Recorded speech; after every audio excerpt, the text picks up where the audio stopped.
ပရိသတ်များအားလုံးပဲမင်္ဂလာပါ MM Audio Book Channel ကနေပြီးတော့ပရိသတ်တွေအားလုံးကိုပြန်လည်ကြိုဆိုလိုက်ပါတယ်ဒီကနေ့မှာကျွန်တော်ရဲ့ channel လေးကနေတင်ဆက်ပေးသွားမယ့်ဇာတ်လမ်းလေးကတော့စာရေးသူမောင်ညိုမိုင်းတန်လျင်ရေးသားထားတဲ့လက်ပွားငဆိုင်ဆိုတဲ့ဇာတ်လမ်းလေးပဲဖြစ်ပါတယ်တင်ဆက်မှုလေးကိုမစခင်မှာပရိသတ်တွေကကျွန်တော်ရဲ့ channel လေးကို like and subscribe လုပ်ထားပြီးတော့တင်သမျှတွေကိုသိနိုင်အောင်လို့ဘေးနားမှာရှိတဲ့ notification bell လေးကိုလည်းနှိပ်ထားပေးကြပါဦးဗျဒီဇာတ်လမ်းလေးကိုတင်ဆက်ပေးသွားမယ့်သူကတော့ကျွန်တော်ကိုခန့်မယ်ဖြစ်ပါတယ်ကဲဒါဆိုရင်တော့တင်ဆက်မှုလေးကိုစားလိုက်ကြရအောင်ဗျာလက်ပွားငဆိုင်နှစ်ပူးကချွေးသီးတွေကိုလက်ညှိုးနဲ့တက်ချလိုက်တယ်ချွေးသီးတွေကရေဖြစ်မြေပေါ်ကိုကင်ပေါက်ခံလိုက်ရသလိုကြာသွားအခိုင်ငဆိုင်မင်းလိုချင်းနဲ့ငွေပမာဏအောင်ငါပေးမယ်အရေးကြီးတာကဒီချိန်ဝိုင်းမှာမင်းတိုင်နေရကဝင်ခိုင်းပေးဖို့ပဲဒီဘွဲကအချီးငဆိုင်ဒီဘွဲကသူရောကိုရောတတိဖြစ်ခွေးဖြစ်ပွဲပဲစန်တရာဘာညွတ်ဆိုတာကလည်းဖဲဖျားလို့အလမီကြီးတဲ့ကောင်ဒီကောင်ကငါဖြိုပြီးကျင်းနေပြီဒါကြောင့်မင်းကအာကိုတကြီးပြောနေတာအဲ့တော့ကမှမင်းကငြိမ်းမဲ့ဆိုရင်မင်းလည်းငါအကြောင်းကြားဘူးပြီးသားပါဦးမင်းကဘယ်တင်တိုင်းမှာမြုပ်ထားမှမသိတဲ့ဘဝမျိုးမင်းကြုံနေသလားဒါမှမဟုတ်မင်းလက်နှစ်ဖက်ကိုဖျက်ပြီးတော့ဒုံတိဘဝနဲ့လမ်းပြီးတောင်းစားရတဲ့ဘဝကိုမင်းရောက်သွားခြင်းလားဒါမှမဟုတ်ချမ်းချမ်းသာသာအတင်းတင်းတဲတဲဘဝနဲ့မင်းလူရဝင်ခြင်းသလားကြိုက်ရစဉ်းစားပြီးငါ့ကိုအဖေတီးကြပဲမင်းစီကပြေရမှာငါရချင်းပေးရမှာဒါပဲတထေးကြီးဘာချမ်းအိရဲ့စကားကိုလက်ပွားငဆိုင်ချင်းချင်းပြန်ကြားရပြီးချွေသီးတွေဆူရွှဲရကြလာတယ်တထေးဦးဘာချမ်းအိနမိတ်ဆန်းတယ်လို့လူကလည်းရက်ဆက်ကြမ်းကြုတ်တဲ့နေရာမှာနှစ်ယောက်မရှိမြို့ရွာမျက်နှာဖုံးအကြီးကိုချုပ်ထားပြီးလူကြီးလူကောင်းလိုမှင်မောင်းကောင်းဟိတ်ဟန်ထဲဝါနေတော်လဲဒူးစရိုက်မှုမှန်သမျှဇာကန်းစီးနောက်ွယ်မှာနောက်လိုက်တစ်ပည့်လူပွားကိုယ်စားလှယ်တွေနဲ့အကုန်လုံးချင်းစားတော့ခန်းဒီမြို့နယ်မှာထောင်းနေဒီဝိုင်းနေဆိုကားတွေပန်းကုန်းနေနဲ့ပလူပြန်နေအောင်ငွေကိုရေလိုသုံးပြီးထောင်းနေအဲ့ဒီနောက်ွယ်မှာလှုပ်ဝက်ပြည်တဲ့စာလုပ်ငန်းကိုလှုပ်ရင်းငွေရှာတယ်တချို့တောင်းရတွေမှာတပည့်လက်သားတွေစိတ်ခိုင်းပြီးဓမြတိုက်တယ်လို့ကြားရဘူးလေလူပိုင်များစွာလူလိန်လူရှုပ်များစွာကိုလက်သက်မွေးထားတာမို့တထေးဥပချမ်းကြီးကိုတောင်ယုံပြိုင်ဘက်တွေမော်မကြည့်ရင်ဥပချမ်းရဲ့စီးပွားရေးလုပ်ငန်းတွေကိုအားပြိုင်သလိုစမ်းလာရင်လည်းဆိုင်တွေကိုတပည့်တွေလုပ်ပြီးရန်ဖြစ်စေပြီးအကုန်ရိုက်ခွဲဖျက်ဆီးဖြစ်တယ်လိုအပ်ရင်မူရင်စေဝါပြပြီးတက်ဆိုင်ရာကိုတွားတူတယ်ဒါကိုမှဓာချင်းလှန်ချင်းပြိုင်းလာရင်အဲ့လူနောက်များမကြခင်အသေးဆုံးနဲ့တင်ရတယ်ရုပ်ဆော့ဆိုအိမ်ရောဆိုင်မှာမိနစ်ရှို့ခံရတယ်။ဥပဒေအိမ်တို့ကလုံရင်အားလုံးလက်ဆတော့ဘသူမှစုံစမ်းလို့မရအောင်ပြီးတည်တဲ့ဆိုတာလှုပ်ကြတော့အတောင်းတိသူတွေကတထေးဥပဒေအိမ်ကိုမလှန်ရဲမပြန်ရဲပြီ။လူကြီးကလည်းရဲမြင့်မြင့်ဗလာကောင်းကောင်းချင်းမြို့မျက်နှာဖုံးနေနဲ့ရောရမဲ့ပွဲနဲ့တပင်မျိုးမှာတိုက်ပေါ်အင်းကြီးနဲ့မောင်ကျက်တရေခေါင်းပေါင်းနဲ့အချိတ်ပစိုးနဲ့ကားကောင်းစားနဲ့ပွဲဝင်လေရှိတယ်။လူစရာရှိရင်350တရားပတ်ကနေရရရော်ရော်လှူတယ်။ကမင်းကျော်ထားရမယ့်ပွဲမျိုးတို့နိုက်ကလက်တို့ကြရင်အနောက်တိုင်းဝစ်စုံနေတော်၎င်းဟာဝင်ရရှက်လက်တို့နဲ့ဘောင်းဘီတို့ဝင်း၍၎င်းကြွားချီတော်မူတယ်။အညွန်ဖူးလေးများမှပန်းဟုပန်းနေ။မွေးကြိုင်အိဆက်နေသည်ကိုမှတငိမ့်ငိမ့်ရင်မှုပြီးအရသာခံစားလေးရှိတယ်။ကာမဂုဏ်တောင်းတရမှလည်းပြိုင်ပတ်မရှိယောက်ျားအားစိမဲ့ရင်အင်္ဂလိပ်ရောမြန်မာစီရောအစုံသုံးမှုရင်လက်ရှိအသက်60မှာတရဝေမရ3ယောက်ရှိတယ်။အသက်က20ကျော်လေးကြီးသာဖြစ်ပါရဲ့ရုပ်ရှင်မင်းသမီးရှောင်းအောင်လာရင်နိုင်ငံသားပြည်ကိုမှသုံးဆွဲစီတယ်မရကျော်တယောက်ကိုတိုက်တလုံးကားတစ်စီးတစ်လ3ခွေ10သိန်းမရကျော်လေးတွေကအီးဆက်ညံ့ညောတယ်အဖေရွယ်ကြီးကိုကိုကြီးလို့ခေါ်ရင်ကိုလို့ပလီချွဲတယ်ဒင်းတို့လည်းသူ့ဆန်စားပြီးနောက်ပိုင်းမဖောက်ပြန်လိုက်နဲ့ဖောက်ပြန်လိုက်သူကမျက်နှာမှာဓာမိုးရနေအမိုက်ပုံနှပေးရောက်သွားရစမဲဖြစ်ပါရဲ့ဥပဒေဝါသနာပါတာ3မျိုးရှိတယ်နံပါတ်1ကအရက်ကောင်းကောင်းတောက်ခြင်းနှစ်ကတော့ကာမဂုဏ်စည်းစိမ်ကိုတူကဲစွာခန်းစားခြင်းသုံးကတော့ဖဲကစားခြင်းဖြစ်ပါတယ်အဲ့ဒီမှာဖဲကစားတဲ့လူကိုစီးပွားရေးလူလုပ်ခြင်းလိန်နေညားတဲ့အချင်ပန်းနဲ့အပွားကြီးချန်နဲ့ပြိုင်ဘက်ကစားသမားကိုဝဲပြကြပြီးကောင်းကောက်စရာမရှိမျက်ရည်စိုးသည့်တိုင်အောင်ဖြိုလဲလေးရှိတယ်အဲ့လိုဖြိုလဲပြစ်နိုင်မှုဖဲကစားကျွမ်းကျင်သူတွေကိုအတိုးစပယ်ရှယ်လက်သက်မွေးထားတယ်သူမွေးတဲ့ဖဲကစားကျွမ်းကျင်သူစရင်လက်ပွားငဆိုင်ကအတီးကဇက်ဆောင်လောင်ကစားဝါဒနာအားကြီးတဲ့လူကုန်တန်တထင်းတွေ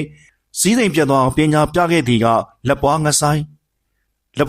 ဖဲဝိုင်းမှာနှစ်ပူးတွေဒူးတွေတွေးကြပြီဆိုရင်ပြိုင်မဲ့ကစားသမားတွေမှာမျက်ရည်ခံရခွက်ကိုအသင်ဆောင်ထားပြီးရောချွေးသုံးရလက်ကင်ဘွားကိုနီးမှာဓာစင်းလိုက်ပုံထားပြီးရောမဟုတ်ရင်ဇောထွေးပင်လယ်မှာအရှုံးသမားပက်လက်မျောမှောက်လျက်မျောပြီးတောကမျက်ရည်ပင်လယ်လိုင်းလုံးအောက်မှာစုံစုံမြုပ်ပြီးသားမှန်အခုပွဲကအချီပွဲစန်တယာဘာညိုဆိုတာကလည်းအထက်မြန်မာပြည်နေတရိုးကနာမည်ကြီးဖဲကစားသမားတတိကလည်းတတိသူကလည်းလက်ပွားငဆိုင်လို့ဖဲကိုကိုင်းလိုက်ပုတ်လိုက်တာနဲ့ဘာကနန်းအတိအကျပြောနိုင်တဲ့သူနောက်ကကြောထောက်နောက်ကန်တတိကလည်းပေါ်သေးသေးမဟုတ်ကြောင်းမြတ်ရေနာကုံတဲ့တတိအဲ့ဒီတတိကလည်းဖဲရီကစားရရင်အိမ်ကမိန်းမကိုကြီးစားစားလက်တော့ဆွဲဆွဲအရေးကိုမဆိုင်ဒီပွဲကောင်းမှာလက်ပွားငဆိုင်ကလုံးဝဝင်မပါမကစားချင်တော့အကြောင်းကရှိနေတယ်ဒါကနှလုံးသားကြီးကိစ္စလည်းပါနေဖြစ်ပါရင်ပြီးတော့ညစ်ထင်းနေတဲ့ဘဝကိုခွာချခြင်းနေပြီသူကောင်းရောင်းကောင်းဝယ်လောက်ကင်စားတော့ပြီးအချင်းနဲ့ဘဝကိုမွေးကြိုင်တန့်ရှင်းစွာနေခြင်းပြီးဒါနဲ့ငြင်းလိုက်တဲ့ချိန်ကစပြီးတထေးလူမကြီးဥပကျန်းအိမ်ကသူ့တိုက်မှာခေါ်ကောင်းညင်သာစွာရာဇသံပေးခဲ့ပါရင်သူ့ရာဇသံကပြန်ပြင်းရိုးထုံးစံမရှိအယူခံလွာတင်ခွင့်မရှိရှေ့နေငါးခွင့်မရှိထွက်ပြင်းရင်လွတ်မလားအချိန်ကာလတန်ကြာလျှို့ဝှက်စွာပုံအောင်နေရင်ရနိုင်ကောင်းပါတော့လေရက်ဆက်ကြမ်းကြုတ်ရမှာပြိုင်ပတ်မရှိတာ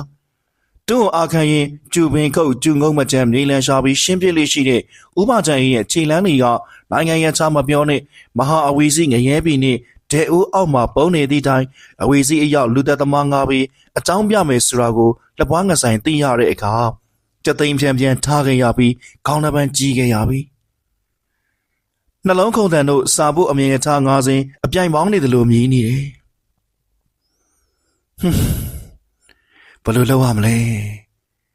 ရှေ့ကိုတိုးရမှာလားနောက်ကိုဆုပ်ရမှာလားသူမတော်ခင်ချင်းရသူနဲ့လက်ထက်တော့မယ်ဒီအကြောင်းဆရာကြီးဦးမကျန်းကြီးများသိခဲ့ရင်သူချင်းရသူလည်းနီးရသိမ်းတိုင်းမှာထာဝရအိယာတစ်ခုအတွက်စံရပေးချပြီးသားကြည့်ရတော့လိမ့်မယ်သူ့လက်ဘဝတစ်ခုကိုငုံကြည့်လမ်းမိတယ်လက်ပွားဒီလက်ဘွားသူ့ကိုဒုက္ခပေးနေတာလက်ဘွားရဲ့မင်းနေရဌာနေကိုမင်းပြန်လို့ရရင်အပြီးပြန်လိုက်ပါတော့ငါချစ်သူရဲ့ရင်ခွင်ကြားမှာမျက်နှာအပ်ပြီးတော့စိတ်ချမ်းသာကြည်နူးစွာအိပ်ဆက်ခြင်းလို့ပါလက်ပွားတို့ရဲ့လက်ပွားရဲ့နောက်ခံဘဝရာဇဝင်ကလည်းဂမ်ဘီယာဆန်လုံးနေလက်ပွားရဲ့အမေမီကဒေါ်လုံးပြန်လက်ပွားဖေမီကကိုချောက်ထွားအိမ်တော်သက်အနှစ်20နီးပါးအသက်40နာကတ်လာသည့်တိုင်ရင်သွေးတအူးများမရခဲ့ရင်သွေးလိုချင်လို့၍နတ်မင်းရသည်လဲ38မိနစ်ကုန်နေပြီစေးစားရလုံးရင်လဲသူတို့လင်မယားရဲ့ခန္ဓာကမရစေးဆိုင်လိုဝမ်းပိုက်တဲ့စေးမျိုးစုံနေပြီဒါလည်းကျွမ်းကျင်သူတွေကညာရင်ဘလို့အိပ်ပါဘလို့နေလို့အကြံဉာဏ်ပေးပြီးဆရာသမားကြီးတွေကပြောတဲ့အတိုင်းအိပ်ရတဲ့မှာအထူးချစ်တင်တော်ကြပါရီလူသားကလေးဝေး၍ကြက်ပေါက်စာလေးတော်မမွေးရဲ့ဝေစားသားသမီးလည်းမလို့ချင်းတစ္ဆာရှိရင်တော်ပါရဲ့တစ္ဆာမရှိရင်ကရှိတာလေးစုထားလေးပြောင်းပြီးလင်မယားနှစ်ယောက်တောင်းစားရမယ်ဘဝအိုကြီးအိုမအရွယ်မှာမရောက်ချင်းအဲ့လိုနဲ့လင်မယားနှစ်ယောက်ငွေထုတ်ပိုက်ပြီးဖျားစုံအဖွဲနဲ့မြို့အရွာအနှံ့ဖျားဘူးထွက်ကြတယ်တထုံရွှေစာရမှာသားစုပန်ခဲ့တယ်ရွှေတကုံမှာသားစုတောင်းတယ်ပြည်ရွှေစံတော်ပကံဖျားမန္တလေးမဟာမြတ်မှုနှင့်ရောက်ရရန်နှင့်ဖျားတိုင်းမှာသားယူသမီးယူရုံနေသူများပြီးသားစုသမီးစုပန်ခဲ့ပါရင်တနေ့သောအခါမှာရှမ်းဆရာကြီးတဦးနှင့်သူတို့ကြုံတိုက်ခဲ့တယ်ဆရာကြီးကိုသားသမီးရလို၍အဆောင်စီရင်နှင့်ပြုလုပ်စီရင်ပေးပါရန်မေတ္တာရက်ခံခဲ့ပါရင်ဒီမှာရှမ်းဆေးဆရာကြီးကလမ်းညွှန်လိုက်တယ်သမီးရိမျိုးကရုပ်ကစိုးညောင်မင်းကြီးဟာတို့တိုင်းရင်သားမိခင်များကလေးမရရင်သွားပြီးတော့သားစုပန်လေးရှိတယ်ကွအများအပြားအလိညောင်ပင်ရုပ်ကစိုးကြီးထံမှာသားစုသွားပတ်ရင်လုံရဆန္ဒပြေးဝကြသူများသကွယ်ယုံကြည်စိတ်ရှိလို့ရင်အကျိုးအကြောင်းပဋ္ဌာန်းဆက်ဆုံခဲ့ရင်ဖြစ်နိုင်တာပဲကွသွားခြင်းရင်သွားကြပါလားဒေါ်လုံးပြန်နေကိုကြောက်တော့ကတာယိုသမီးယူနေအလိုရှိနေဥစ္စာသားသမီးသာရမယ်ဆိုရင်မြမဘီတလွားဘယ်ဖရမှာစုပန်ရဘယ်နှကွန်းမှာတိုင်တင်ရဘသူပဲရှစ်ခိုးရလိုချင်နေတဲ့ဥစ္စာရှမ်းဆေးဆရာကြီးလမ်းညိုနဲ့ညောင်မင်းကြီးကိုသွားတဲ့နေ့အေယာမညောင်မင်းကြီးရောက်မှလူအယောက်100ကတစုံတစ်ခုကိုဝိုင်းအောင်ကြည့်နေကြတယ်ဘာသာစကားမျိုးစုံနဲ့လည်းစကားပြောပြီးတုတ်ထက်ကတိုးဝှေ့နေကြတာရဲ့ဦးကြောက်ထားတော့လင်းများလဲဘာများဖြစ်လို့ပါလဲမျက်လက်ပွဲလားမွေးရလက်မဲ့ပွဲလား သိကျင်လို့ဝင်တိုးကြည့်လိုက်ကြတဲ့အခါလူတယောက်ညောင်ပင်ကြီးပပြင်းကြီးမှာပက်လက်သေးစုံနေတာကိုအသိရားစပွဲမြင်လိုက်ရတယ်။ရင်ဝါမှာသွေးတွေချင်းချင်းရမ်းနေတယ်။လက်နှစ်ဖက်ကရင်ဝါကတန်ရာကိုဖေးယုတ်ထားသလိုမျိုးဖြစ်နေပါတယ်။ထူးခြားတာကတော့တေသူရဲ့လက်နှစ်ဖက်လုံးမှာလက်ပွားနှစ်ခုပါဝင်နေခြင်းလက်ပွားကရိုးရိုးလက်ချောင်းငါးချောင်းနဲ့ဘေးကကပ်ပြီးပွားနေတဲ့လက်ပွားတစ်ချောင်းမျိုးမဟုတ်လက်မအောင်နာမှာလက်ငါးချောင်းအစုံလက်ဝါးသေးသေးလေးပါနေတယ်။အဲ့ဒီလက်ဝါးသေးသေးလေးနှစ်ခုကတေသူရဲ့ဘယ်လက်မအောင်နဲ့ညာလက်မအောင်မှာကပ်ပြီးတွင်းလောက်ပါနေခြင်းပဲဖြစ်ပါတယ်။မကြမီရဲမှုတန်းတွေရောက်လာပြီးလူအုပ်ကိုခွင်းလိုက်ခြင်းရဲမှုတန်းတွေကလူသေးကောင်လောင်းပေါ်အထောက်ထားကိုရှူတောင်းစုံကနေဓာတ်ပုံမှတ်တမ်းတွေရိုက်ကြတယ်။ပေကျိုးတွေနဲ့တိုင်းကြဆွဲကြတယ်။တိုင်းလုံစားတွေကိုရှာကြတယ်။အနည်းရှိခရီးသွားနဲ့ရက်ကြည့်သူတွေကိုစုံစမ်းမိမြင်ကြတယ်။ဒီတေသူကိုသိကြလားမသိပါဘူး။မြင်ရောမြင်ဘူးကြသလားပြီးတော့ဘယ်ရသားလို့ထင်လဲ။တိုင်းသားတို့ကယူသားကြတယ်။မသိမမြင်လို့သာဖြေကြတယ်။ဒီလိုနဲ့အတန်းစားမေးမြန်းပြီးရနောက်လူသေးလောင်းကိုလက်ရစီပေါ်တင်ပြီးထွက်ခွာပြီးသွားကြပါတယ်။ကိုကြောက်ထွန်းနဲ့ဒေါ်လွန်းပြန်တို့လင်မယားလက်ထဲမှာရွှေညောင်ပင်အဖိုးရုပ်ကစိုးကြီးကိုသားစုမှန်ရင်လှူဒန်းရအမွေးတိုင်တွေပန်းတွေတသီးတွေနဲ့ပယောင်းတိုင်တွေပါခဲ့ကြတယ်။လွန်မြန်ရှင်းကိုကြောက်ဘလို့လုံလဲဟင်ဒီနေ့ကျမှညောင်ပင်အောက်မှာလူသေးကောင်မြင်ရကြုံရတော့ငါတို့ဒီနေ့သားစုမှန်လို့တင်းပါမလားလွန်ပြန်ရဲ့မသိမဟုတ်ကိုကြောက်ရဲ့မြေပြင်မှာလဲသွေးတန်ရဲ့ရင်တလောင်းလောင်းနဲ့မနှက်ဖြံမှာပဲကျမတို့လာစုပန်ကြတာပေါ့မကောင်းဘူးလားဟင်အဲ့ဒါမှန်တယ်ငါတို့ပြန်စုအဲ့ဒါနဲ့လင်မယားနှစ်ယောက်ခစ်ကြတဲခုန်နေတဲ့ဘုန်းကြီးကျောင်းကိုပြန်လာခဲ့လိုက်ကြတယ်နောက်နေ့မုံလင်းပြီးရောရွှေညောင်ပင်ကြီးရှိတော်ကိုရောက်သွားကြရာမနေ့ကတေသူရဲ့ခန္ဓာကိုယ်ကသွေးကွက်တွေကိုခရီးသွားတချို့ကတဲနဲ့ဖုံးထားပေမဲ့တဲမြင့်ပေါ်မှာမဲမဲကွက်တော့ပေါ်နေတာပဲမနေ့ကလိုတော့ရင်ဖိုးစရာမရှိတော့ဘူးအဲ့နောက်လင်မယားနှစ်ယောက်အလုံးကြီးမားတဲ့အရင်အာဝါဒကောင်းလာတဲ့ညောင်ပင်ကြီးရှိနှကုန်းပေါ်ကနေညောင်ရင်အိုးသုံးလုံးကိုပန်းရေတော်လဲလိုက်တဲ့တတိအမွေးတိုင်းဖျောင်းတိုင်းတွေလူတင်လိုက်တဲ့ကိုကျော်ထားကညောင်ပင်ဝင်းချိန်ကအမိုက်တက်ရိုက်ညောင်ရက်တွေကိုစုပုံလဲခြင်းပြီးတဏှာမှာသွားထားနေတယ်ကိစ္စဝိဆဘီးရောင်နဲ့လင်မယားနှစ်ယောက်ရကစိုးနှကုန်းရှိမှာတိုင်တဲ့တစ္ဆာပြူကြနေတယ်အဖိုးရကစိုးကြီးရှင်အဖိုးဒီသားစုသမီးစုများတောင်းလျင်ချီးမြှင့်သည်လို့ကြားသိရပါ၍သားတို့သမီးတို့လာရောက်ဆူတောင်းအလှူဒါနပြုပါသည်သားကောင်သမီးကောင်တယောက်ဒါမှမဟုတ်အမွာဘူးများချီးမြှင့်နိုင်မှာကလည်းချီးမြှင့်ပေးသနာပါရုပ်ကစိုးကြီးရှင်အဲ့လိုမျိုးလူလူလာလာဆူတောင်းခဲ့ကြတယ်ပြီးတော့ညောင်မင်းကြီးကိုရေချမ်းအိုးနဲ့ရေသွန်းလောင်းနဲ့ပြီးရင်ပါလာတဲ့ရက်တောင်တွေရုပ်ကစိုးရုပ်တွေကိုရက်သွင်းပြီးမြစ်တာတွေပို့တယ်ပါလာတဲ့ပြောင်းဆန်နဲ့ပပပွင့်တွေကိုညာအောက်မှာကျဲပတ်ပြီးငှက်တွေကိုအစာကျွေးတယ်ငှက်တချို့ညောင်ပင်ဘောကခုံစင်ပြီးအစားအစာတွေကိုအလူရက်ကောက်စားတယ်ဇနီးမောင်တဲ့နှစ်ယောက်ဒါကိုကြည့်ပြီးကြည်နူးလို့မစုံပါဇက်ကလည်းအရက်ရှင်မျက်နှာကိုမြစ်တာပို့လိုက်ပြန်နေပြီးတာနဲ့အဖိုးရုပ်ကစိုးကြီးရှင်သမီးတို့ပြန်มาတော့မယ်သားသမီးများကိုတပါးလေးထည့်ပေးလိုက်ပါအဖိုးရှင်စကားတွေ့လွန်းလာတဲ့မက်လုံးပြန်ကနေထက်တွန်းလိုက်သေးတယ်သူအထွန်းတက်တော့ကိုကြောက်ထွားလေးမနေတော့ဒီလိုနဲ့သူတို့နေတဲ့မြို့ကိုပြန်ရောက်ပြီး2လကြာတဲ့အခါမလွန်းပြန်ခေါ်တော်လွန်းပြန်မှာကိုဝင်ထူးခြားရှိလာတယ်ပြုံနေအန်းနဲ့မူးနဲ့လဲနေရတဲ့ဆရာဝန်နဲ့တော်ပြတော့ကိုဝင်ရှိနေပြီတဲ့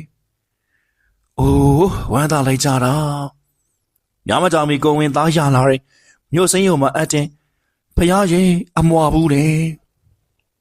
ပြောမနေနဲ့တော့ငါတို့ဆူတောင်းပြည့်ပြီကွာအဲ့လိုမျိုးပြောပြီးကိုကြောက်သွားထခုံနေ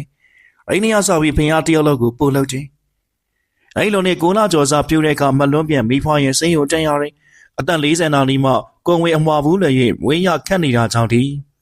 ဘိုက်ကအဲစတုံကြီးတအူးအမွာဘူးကိုနောက်ဆုံးစိမ်းရုံမှာခွဲမိလိုက်ရတယ်ဖျားရင်မိန်းကလေးတအူးနဲ့ယောက်ျားလေးတအူးအမွာဘူးလေးချစ်စရာကောင်းလိုက်တာအသားဖြူဖြူလေးပဲရဲ့ထူးခြားတာကသားယောက်ျားလေးရဲ့လက်ကလေးနှစ်ဖက်နဲ့လက်မအောက်နားမှာအလွန်သိမ်းတူးလာတဲ့ပျော်သေးသေးအရာနှစ်ခုသေးသေးချာချာကြည့်လိုက်တဲ့အခါလက်ငါးချောင်းအင်္ဂါစုံစီပါတဲ့လက်ဝါးလက်ပွားနှစ်ခုဆရာဝန်နဲ့ဆရာမတွေပါအံ့ဩကုန်ကြတယ်မိခင်လို့သူဒေါ်လုံးပြန်နေဦးကြောက်ထားတို့ပါပိုရင်အံ့ဩခင်ရတယ်သူတို့အမဆူတောင်းခဲ့ပါတယ်တကယ်လဲအမဘူးရခဲ့တယ်ရတဲ့နှစ်ဦးနဲ့သားယောက်ျားလေးမှာလက်ပူအပွားနှစ်ခုပေါင်းဒီကိုအံ့ဩဖွယ်မြင်လိုက်ရတဲ့အခါဖယားဟို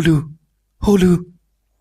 ည ရောင်မင်းအောက်မှာဓာတ်တံရောင်နဲ့တေဆုံးခဲ့သူများသူမတို့ထံဝင်စားခဲ့လေရောသလားဒီလိုနဲ့ကလေးတွေအရွယ်ရောက်လာတယ်အရွယ်ရောက်တော့လေချောချောမောမောအသားပြူပြူချစ်စရာလေးတွေပညာလေးကြော်ကြတယ်စကားပြောလေးကြွယ်ကြတယ်မိန်းကလေးလို့သူကပိုရလိမ္မာရေးချရှိပြီးအိမ်မှုကိစ္စတွေကိုမိခင်အားကိုရအောင်ကုညီလောက်ကန်ပေးတယ်တားလို့သူကအိမ်မှာတိတ်မကန့်တငယ်ချင်းတွေကိုမင်းနေပိုတိုးဆန်းတီကဖဲချက်တွေနဲ့ကစားရသည်ကိုပျော်ရွှင်နှိမ့်ချိုင်နေတယ်တမိကျောင်းလေးမြီက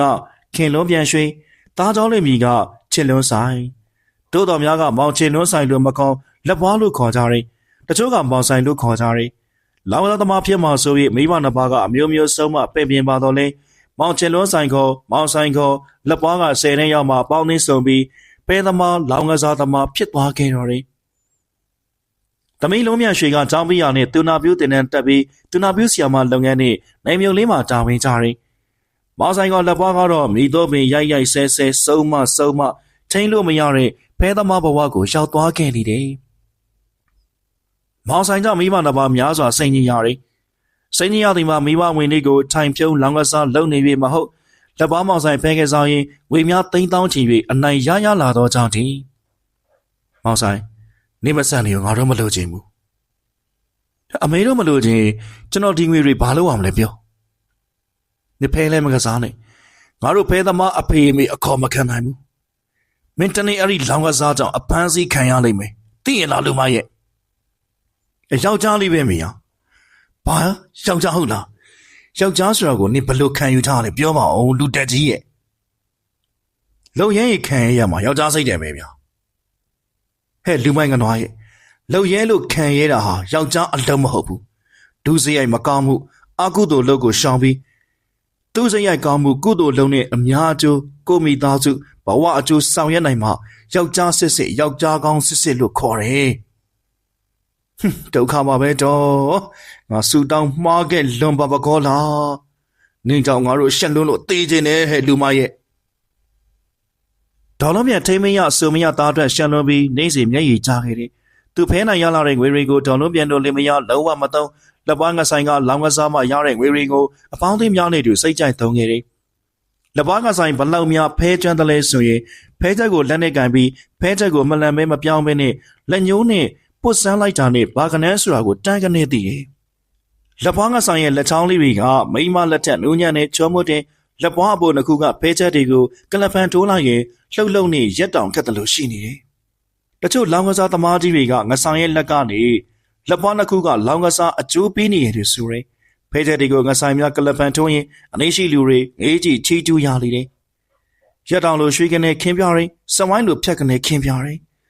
ငါးပုံဆိုငါးပုံသုံးပုံဆိုသုံးပုံထက်နေအောင်လဲထူးဆန်းလှပစွာခင်းပြကလပန်ထိုးပြပြန်နေ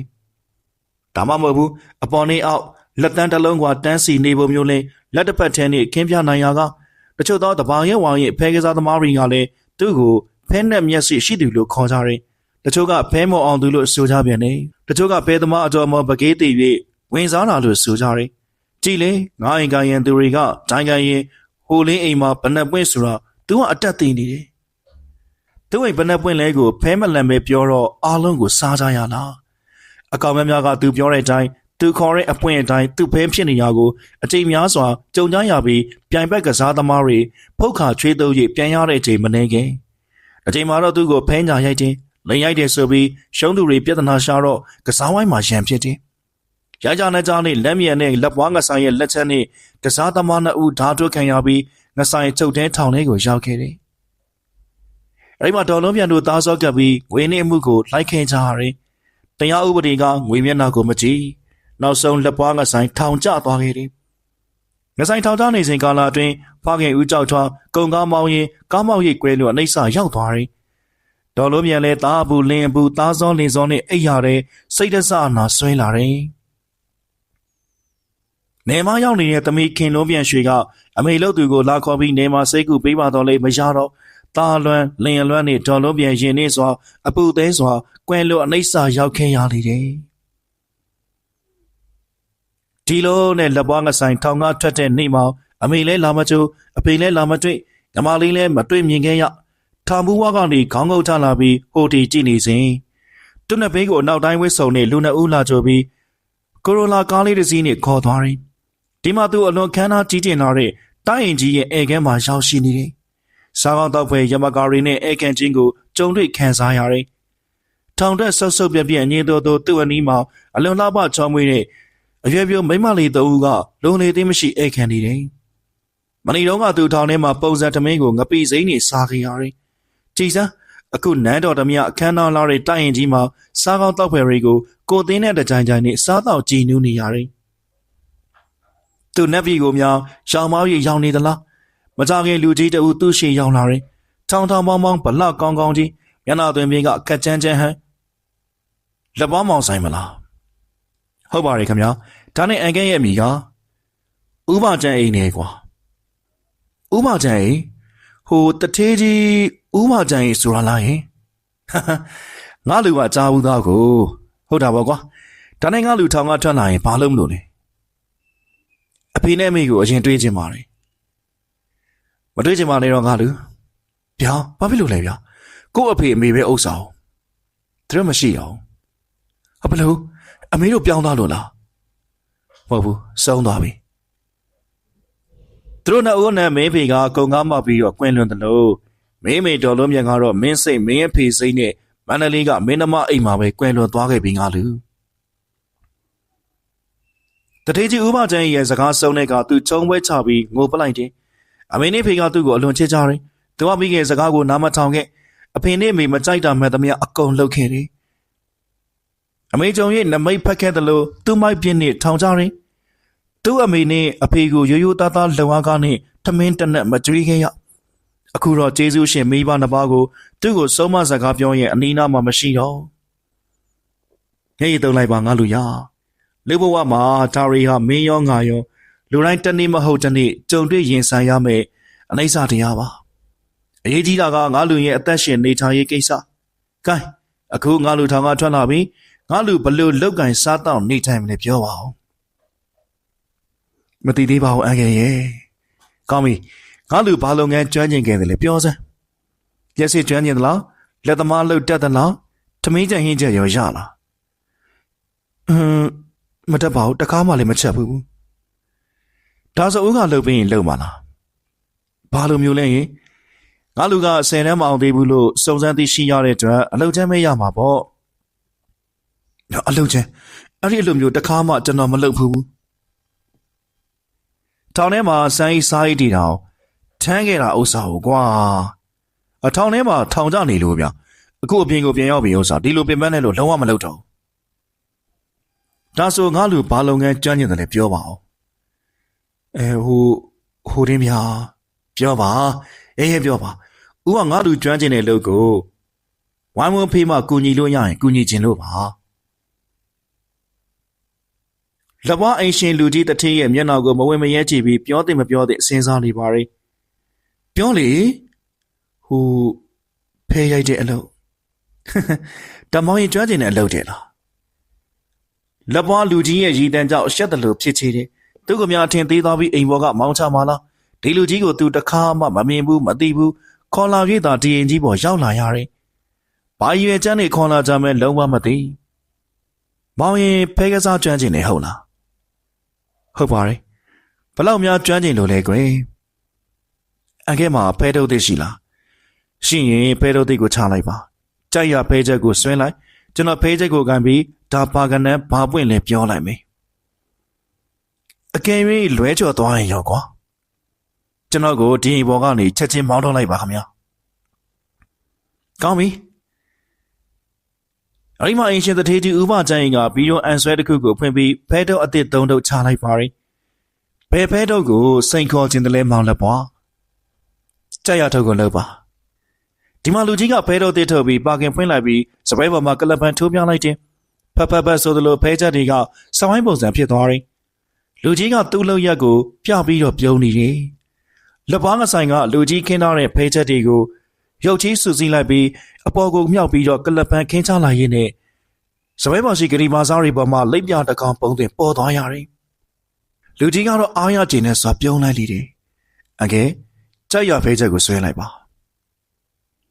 ဒါပါမွေ့လဲငါလူအဲ့ဒါကင်္ဂလာပဲဟုတ်ရဲ့လားအလှမ်းကြည့်လိုက်ပါ ဥပဒိုင်းကဖဲချက်ကိုလှန်လိုက်တဲ့နှကမ်းမွေးကားကားနဲ့ကင်းကလာဖဲကထင်ကနေမစိုးပါဘူးနောက်တစ်ချက်ထပ်ဆွဲမယ်ကိုင်းကြပါဖဲချက်လေချက်လူကြီးမောက်ထားတဲ့ဖဲချက်ကိုလှန်ကြည့်လိုက်တဲ့ချက်ဖဲဖြစ်နေတယ်ဒီလိုနဲ့ငါးချက်တီတီကိုလက်ပွားကလှမ်းမကြည့်ပဲနဲ့တက်ပြောလိုက်တိုင်းကွက်တီမန်နီယာကိုကြုံရတဲ့အခါဥပဒိုင်းလက်ပွားကိုအထင်ကြီးသလိုငေးပြီးကြည့်နေတယ်မင်းဖဲချက်ကိုလက်နဲ့ဆန်ပြီးတော့ပါကနန်လေးပြောနိုင်သလားမောင်လက်ပွားဟုတ်ကဲ့ပြောနိုင်ပါတယ်အန်ကယ်ပြောစမ်းပြစမ်းကွယ်အန်ကယ်စိတ်ကြိုက်ကလပ်ပန်ထိုးလိုက်ပါဥပဒိုင်းကဖဲချက်တွေကိုင်းပြီးစိတ်ကြိုက်ကလပ်ပန်ထိုးလိုက်တယ်ပြီးတော့လက်ပွားကိုလှမ်းပေးလိုက်တယ်လက်ပွားကဖဲတော့ကိုယူပြီးအပေါ်တစ်ချက်ကိုလက်ညှိုးနဲ့ပုတ်ပြီးတော့ပြန်ကမ်းပေးလိုက်တယ်အဲ့ဒါစပိတ်တစ်ဟောတာကကွင်းဟောတာက30ပဲဟောတာကကြော်ကဟာကွက်တီပါပဲငါလူရမှန်လိုက်လေချင်းဒီလိုနဲ့ဖဲချက်တွေကိုလှမ်းမကြည့်ပဲလက်ညှိုးနဲ့ပုတ်ကြည့်ပြီးအချက်20ကိုတစ်ချက်တစ်လုံးမလွယ်ပြောပြလိုက်တဲ့အခါဥပဒိုင်းထိုင်ရန်ကထားပြီးတော့လက်ပွားကိုအားရပါရလက်ဆွဲနှုတ်ဆက်လိုက်လေတယ်မောင်လက်ပွား